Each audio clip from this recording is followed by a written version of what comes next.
ಸಿದ್ದರಾಮಯ್ಯನವರಿಗೆ ದಲಿತರ ಅಭಿವೃದ್ಧಿ ಬಗ್ಗೆ ಕಾಳಜಿ ಇದೆ. ಹೀಗಂತ ಜಿಲ್ಲಾ ಕರ್ನಾಟಕ ದಲಿತ ಸಂಘರ್ಷ ಸಮಿತಿ ಮುಖಂಡ ವಿ ನರಸಿಂಹಪ್ಪ ಹೇಳಿದ್ರು.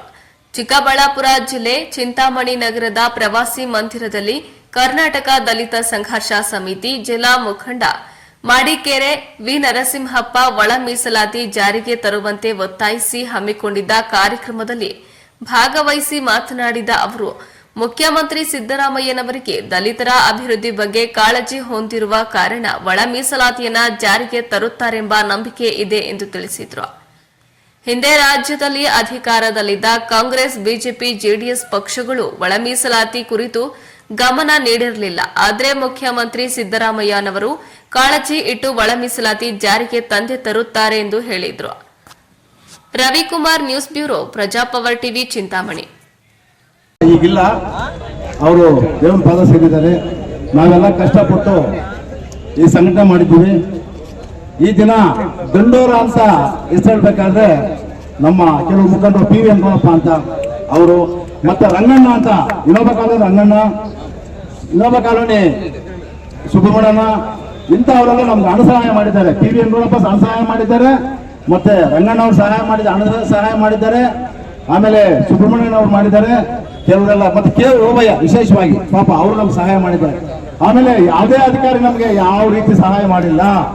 ಈಗ ಸದಾಶಿವ ಆಯೋಗ ಮತ್ತು ಇನ್ನೊಂದು ಆಯೋಗ ಬಂದ ಮೇಲೆ ಇವ್ರು ಎಲ್ಲರೂ ನಾವಿದ್ದೀವಿ ಅಂತ ಬರ್ತಾರೆ ಹೊರತು ಅವತ್ತು ಯಾರು ಸಪೋರ್ಟ್ ಮಾಡಿಲ್ಲ.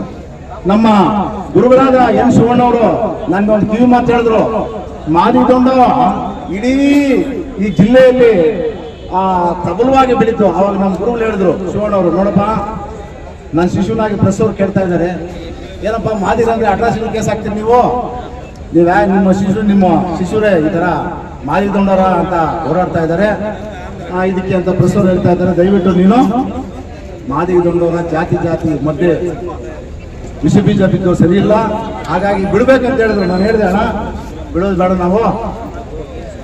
ನಾವು ಒಳ್ಳೆ ಸಂಘಟನೆ ಮಾಡೋಣ ಅಂತ ಮಾಡಿದ್ರು. ಆಮೇಲೆ ಅದಕ್ಕೆ ಅವರು ನಮ್ಮ ಗುರುಗಳಾದ ಎನ್ ಶಿವಣ್ಣವರು ಒಂದು ಮಾತು ಹೇಳಿದ್ರು, ನೋಡಪ್ಪ ನೀನು ಕರ್ನಾಟಕ ದಲಿತ ಸಂಘರ್ಷ ಸಮಿತಿಯಲ್ಲಿ ಇದ್ದು ನೀವೊಂದು ನಮ್ಮ ಸಮುದಾಯಕ್ಕೆ ವಿಶೇಷವಾಗಿ ಒಂದು ಕೊಡುಗೆ ಕೊಡಿ ಅಂತ ಹೇಳಿದ್ರು. ಅದಕ್ಕೆ ನಾನು ಕೈಯಾಲ ಸಹಾಯ ಮಾಡಿದ್ದೀನಿ. ಆಮೇಲೆ ನಮ್ಮ ಗುರುಗಳಾದವರು 2001ರಲ್ಲಿ ಸದಾಶಿವ ಆಯೋಗದ ಬಗ್ಗೆ ಎನ್ ಶಿವಣ್ಣ ನೇತೃತ್ವದಲ್ಲಿ, ಜಯಣ್ಣ ಅವ್ರ ನೇತೃತ್ವದಲ್ಲಿ ಬೆಂಗಳೂರು ಕಾವೇರಿ ಭವನ ಹಿಂದ್ಗಡೆ ಸುಮಾರು 6 ಲಕ್ಷ ಜನ ಸೇರಿಸಿ ಒಂದು ಕಾರ್ಯಕ್ರಮ ಮಾಡಿದಾಗ ಎಸ್ ಎಂ ಕೃಷ್ಣ ಧರ್ಮಸಿಂಗ್ ಅವರು ಭಯ ಇಟ್ಕೊಂಡು ಅವರು ಒಂದು ಆಯೋಗ ರಚನೆ ಮಾಡಿದ್ರು.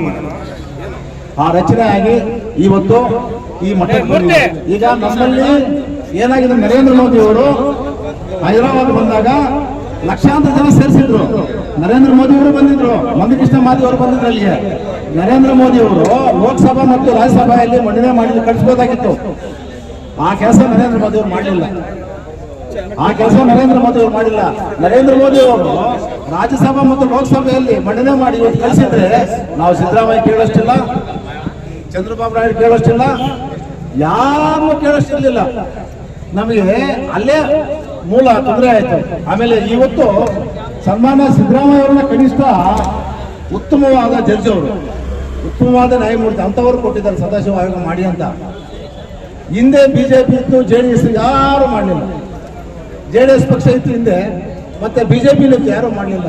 ಸಿದ್ದರಾಮಯ್ಯ ಅವರ ನೇತೃತ್ವದಲ್ಲಿ ಪಾಪ ಅವ್ರ ವಿಶೇಷವಾಗಿ ಕೊಡುಗೆ ಇದೆ, ದಲಿತ ವರ್ಗಕ್ಕೆ ಕೊಡುಗೆ ಇದೆ, ಅವ್ರಿಗೆ ಕಾಳಜಿ ವಹಿಸಿ ಈಗಾಗಲೇ ಕೊಟ್ಟಿದ್ದಾರೆ. ಈಗ ಸರ್ಕಾರ ಇದಕ್ಕೆ ಎಚ್ಚೆತ್ತುಕೊಂಡು ಮಾಡಲೇಬೇಕಾಗಿದೆ. ಇಲ್ಲಾಂದ್ರೆ ಒಂದು ಕ್ರಾಂತಿ ಆಗುತ್ತೆ, ಈ ಸಮುದಾಯದ ಒಂದು ಕ್ರಾಂತಿ ಆಗುತ್ತೆ. ಅದು ಸರ್ಕಾರಕ್ಕೆ ಇಂಟೆನ್ಸ್ ರಿಪೋರ್ಟ್ ಗೊತ್ತಿದೆ, ಗುಪ್ತಚರ ಇಲಾಖೆ ಸರ್ಕಾರಕ್ಕೆ ಮನವರಿಕೆ ಮಾಡ್ತಾ ಇದೆ. ಆದ್ರೆ 99% 100% ಮಾಡೇ ಮಾಡ್ತಾರೆ ಅಂತ ಒಂದು ಆಶಾಭಾವನೆ ಇದೆ, ಮಾಡ್ತಾರೆ. ಈಗ ಸಚಿವರಲ್ಲಿ ಉತ್ತಮವಾದ ಸಚಿವರಲ್ಲಿ ನಮ್ಮ MC ಸುಧಾಕರ್ ಅವರು ಜನಪರ ಕಾಳಜಿ ಇದೆ. ಅವರು ಈ ನಮ್ಮ ಕುರಿತು, ನಮ್ಮ ಸಮುದಾಯದ ಕುರಿತು ಮತ್ತು ಸದಾಶಿವ ಆಯೋಗ ಮತ್ತು ಈಗ ನಾಗಮೋಹನ್ ದಾಸ್ ವರದಿ ಬಗ್ಗೆ ಅಲ್ಲಿ ಚರ್ಚೆ ಮಾಡಲೇಬೇಕಾಗಿದೆ. ಆದ್ರಿಂದ ಈ ದಿನ ನಮ್ಗೆ ಗೊತ್ತಿಲ್ಲ ಪಾಪ. ನಮ್ಮ ಬೀಣಾ ಶ್ರೀನಿವಾಸ ಮತ್ತೆ ರಂಗಣ್ಣ ಅವರು ನನಗೆ ಫೋನ್ ಮಾಡಿ ಜನ